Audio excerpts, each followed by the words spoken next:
خداوند یسوع مسیح کے بابرکت اور عظیم نام میں آپ سب کی سلامتی ہو۔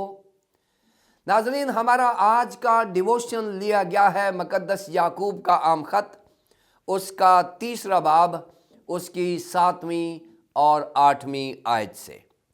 کلام مقدس میں یوں لکھا ہے، کیونکہ ہر قسم کے چوپائے اور پرندے اور کیڑے مکوڑے اور دریائی جانور تو انسان کے قابو میں آ سکتے ہیں اور آئے بھی ہیں، مگر زبان کو کوئی آدمی قابو میں نہیں کر سکتا۔ وہ ایک بلا ہے جو کبھی رکتی ہی نہیں، زہر قاتل سے بھری ہوئی ہے۔ کلام مقدس کے پڑھے اور سنے جانے پر خداوند کی برکت ہو، آمین۔ ناظرین، آج ہمارے ڈیووشن کا عنوان ہے بے قابو زبان، اور اسے آپ تک پہنچانے کے لیے ہمارے ساتھ تعاون کیا ہے بیکن لائٹ سے ورڈ ایٹ ورک نے۔ ناظرین، یعقوب 3 باب کی جو پہلی 12 آیات ہیں، ان میں مقدس یعقوب نے انسانی جسم کے ایک ایسے عضو کو مضمون بنایا ہے جو بہت ہی سنجیدگی اختیار کر چکا ہے۔ پچھلے اسباق میں ہم نے دیکھا کہ زبان کی طاقت کیا ہے، پھر زبان کے نقصانات کیا ہیں، اور اب ہم دیکھ رہے ہیں 7ویں اور 8ویں آیت میں کہ اب زبان کے سامنے مقدس یعقوب انسانی بے بسی کا اظہار کر رہے ہیں۔ ناظرین، یہ زبان خدا نے ہمیں اس لیے دی ہے کہ جو خدا نے اس زبان سے کیا ہے وہ ہم بھی کریں۔ یعنی خدا نے تعمیری کام کیا ہے اور اس نے تخلیق کائنات کا عمل اپنی زبان سے کلام کرنے سے کیا ہے، اور تمام ایمانداروں کی ذمہ داری ہے کہ وہ اپنی زبان کو گاڈلی یعنی الہی طریقے سے استعمال کرتے ہوئے اپنی زندگی کے لیے اور کلیسیا کی زندگی کے لیے اور ایمانداروں کی زندگی میں مثبت کام کریں۔ لیکن اس کے بعد پیدائش 3 باب کی پہلی 5 آیات میں اسی عمل کو ابلیس نے کاپی کیا اور زبان کے استعمال کو غلط استعمال کیا اور آدم اور حوا کو اکسایا، پھل کھلایا اور اسے باغ میں سے نکالنے کا سبب بنا۔ سو ناظرین، یہاں مقدس یعقوب نے کھل کر بات کر دی ہے اور بیان کیا ہے 7ویں آیت میں، کیونکہ ہر قسم کے چوپائے اور پرندے اور کیڑے مکوڑے اور دریائی جانور تو انسان کے قابو میں آ سکتے ہیں اور آئے بھی ہیں۔ ناظرین، آج ہم ٹیکنالوجی کی دنیا میں نیشنل جیوگرافیکل چینل پر دیکھتے ہیں کس طرح انسان نے جانوروں کو قابو میں کیا ہوا ہے۔ انسان نے جانوروں کو تربیت دی ہوئی ہے، انسان نے انہیں کنٹرول کیا ہوا۔ یہ کیوں کیا ہے؟ ناظرین، اگر ہم پیدائش کی کتاب کے پہلے باب کی 28ویں آیت دیکھیں تو انسان کی کیا اوقات ہے کہ وہ ان چیزوں کو کنٹرول کر سکیں؟ یہ خدا نے اختیار دیا ہے انسان کو، خدا نے پاور دی ہے، طاقت دی ہے، قوت دی ہے، انسان کو وزڈم دی ہے، اور خدا نے کہا تھا کہ تم جاؤ اور چوپایوں پر، پرندوں پر، کیڑوں مکوڑوں پر اور دریائی جانوروں پر، درندوں پر ایون ہم اختیار رکھیں۔ اور یہ خدا کی دی گئی برکت ہے، اور جب خدا کی دی گئی برکات کو ہم اب تک انجوائے کر رہے ہیں تو خدا کی دی گئی نعمت کو ہم خدا کے لیے استعمال کیوں نہیں کر رہے؟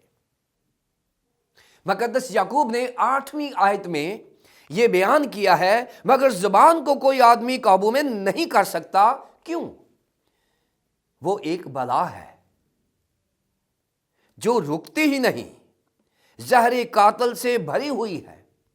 سو زبان کی طاقت اور زبان کی جو آؤٹ آف کنٹرول ہونے کی قوت ہے اس کو بیان کیا گیا ہے، اور زبان کے سامنے بہت بڑا انسان بے بس نظر آتا ہے۔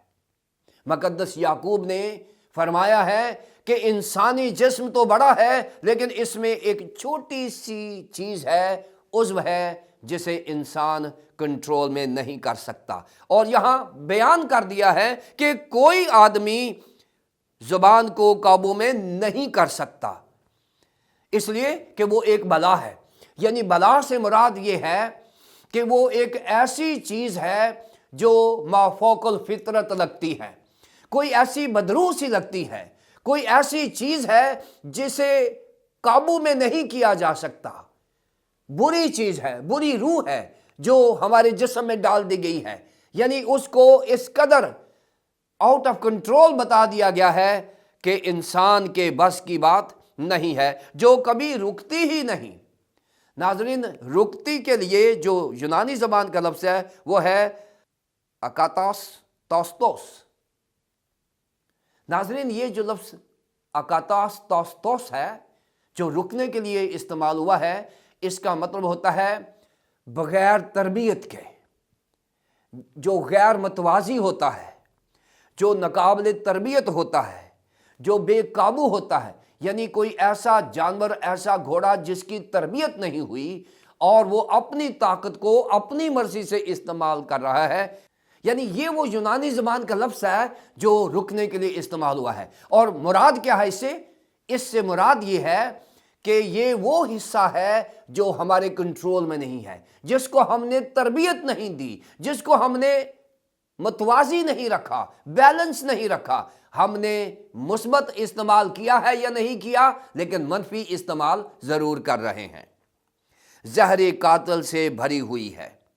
ناظرین، اگر آپ زبور 140 کی 3 آیت دیکھیں، یہاں پر لکھا ہے انہوں نے اپنی زبان سانپ کی طرح تیز کر رکھی ہے، ان کے ہونٹوں کے نیچے افعی کا زہر ہے۔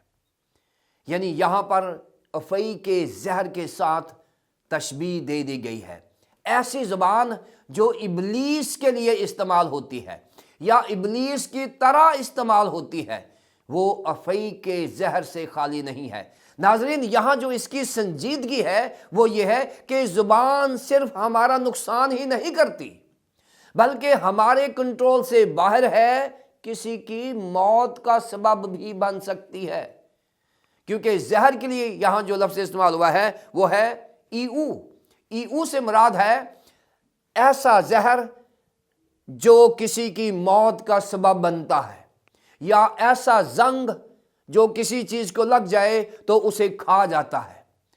سو یہ زہر قاتل سے بھری ہوئی ہے۔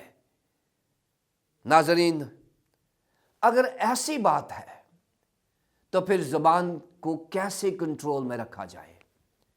زبور 51 کی 10ویں آیت میں مقدس داؤد نے ایک فارمولہ بیان کیا ہے۔ مقدس یعقوب نے تو بتا دیا ہے کہ ہماری زبان ہمارے کنٹرول میں نہیں ہے، اور اس کی سنجیدگی اور اس کے نقصانات بھی بتا دیے ہیں، اور یہ بھی بتا دیا گیا ہے کہ یہ انسان کے بس کی بات نہیں ہے۔ لیکن زبور 51 کی 10ویں آیت میں لکھا ہے، اے خدا میرے اندر نیا دل اور نیا دماغ پیدا کر، نئی روح پیدا کر، تاکہ میں وہی کلام کروں جس سے تیرے نام کو جلال ملے اور تیرے نام کی تمجید ہو۔